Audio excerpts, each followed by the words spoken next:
Alo loi ke hotunya hi RONIN ART STUDIO a hi kohung kaloi pa to visiting a khung ron a hi tunya hi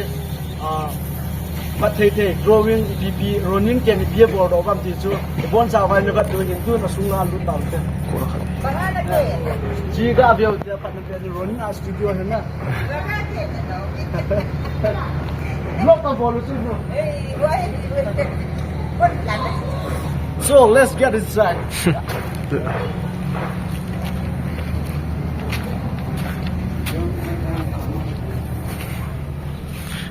Senang banget channel ikan.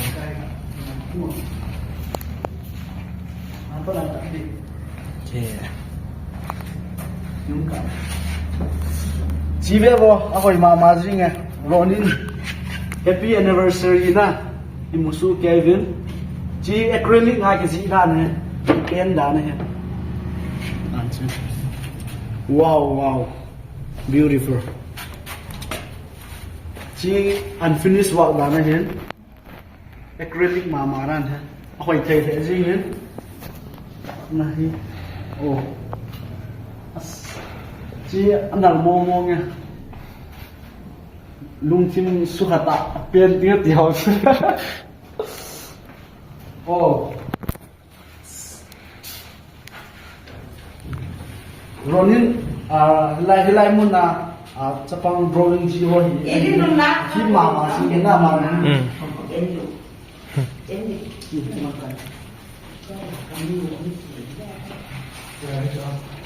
chi wang hi acrylic mama design ni na a design a figure ji ka ni no koi mama na ta he leo smooth ne David Guite sarpa ji na che wa chi wang hi pakai solim to sai ju ra digital painting na painting a nang thei chana hai 3D la asik nan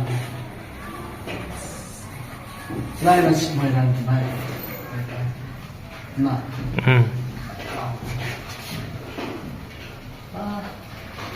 kala la wang si chom de thong ka ida aga la wang na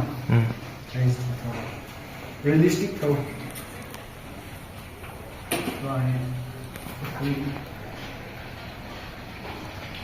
Gala pa ay na so na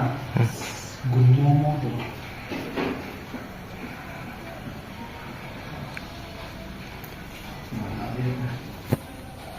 as ba chira si na khatiya jo akala war painting ada ka mai sam pe ni ta so wa wa de na ro na so ai as so that最近啊，是新来的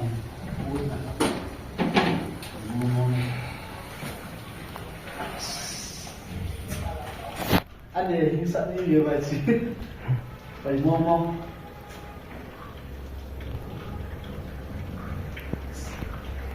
và cho mua thu em vắt ta làm được ăn được làm được lại cái này là lại cái vẫn là cái naเอาหมดไปจะได้ไปช่วยเอาเรียลลิสติกสาวส่วนกันนั่นใช่ไหมกดzoomหน่อยที่ก็ฟิลเลนเจอร์นั่นเห็นไหมนั่นมาเป็นเส้น